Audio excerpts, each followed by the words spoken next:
আন্নু কাপুরের মন্তব্য কি শুধুই প্রশংসা ছিল নাকি শালীনতার মাত্রা ছাড়িয়েছিল?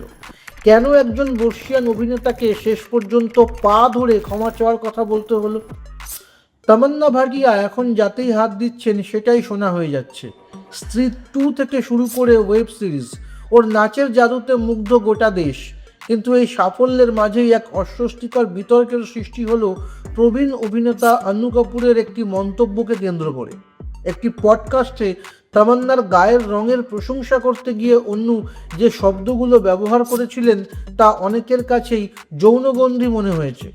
তামান্নাকে এমনিতেও ইন্ডাস্ট্রি মিল্কি বিউটি বলে ডাকে, যদিও তিনি ব্যক্তিগতভাবে এই নামটা পছন্দ করেন না। এখানেই শেষ নয়, বাচ্চাদের ঘুম পাড়ানোর জন্য তামান্নার গান ব্যবহার করা নিয়ে যে রসিকতা আন্নু করেছিলেন সেটাও ভালো চোখে দেখেননি খোদ অভিনেত্রী নিজে। পরিস্থিতি যখন বেশ জটিল হয়ে ওঠে তখন আন্নু কাপুর নিজের সপক্ষে যুক্তি দিয়েছেন। তার দাবি, তিনি খারাপ মানসিকতা নিয়ে কিছু বলেননি, কেবল নিজের ভাষায় কথা বলতে গিয়ে শব্দগুলো অমন শুনিয়েছে। এমনকি তিনি এও বলেছেন, তামান্না যদি সত্যিই মনে আঘাত পেয়ে থাকেন তবে 71 বছরের এই বৃদ্ধ তার পা ধরে ক্ষমা চাইতেও রাজি। আসলে প্রশংসা করার ধরনটা যে কতটা গুরুত্বপূর্ণ তা আরও একবার বুঝিয়ে দিল এই ঘটনা।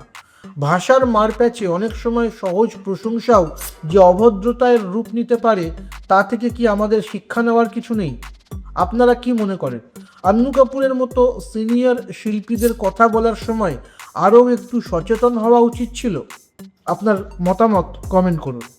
আপনার নিজের জন্য বা নিজের ব্যবসার জন্য পার্সোনাল বা বিজনেস ওয়েবসাইট তৈরি করতে চান, অথবা তৈরি করতে চান আধুনিক মোবাইল অ্যাপ, কোথায় যোগাযোগ করবেন, কিভাবে শুরু করবেন বুঝতে পারছেন না? যোগাযোগ করুন নিচে দেওয়া ফোন নাম্বারে। আপনার সমস্ত প্রশ্নের উত্তর পাবেন এখানেই।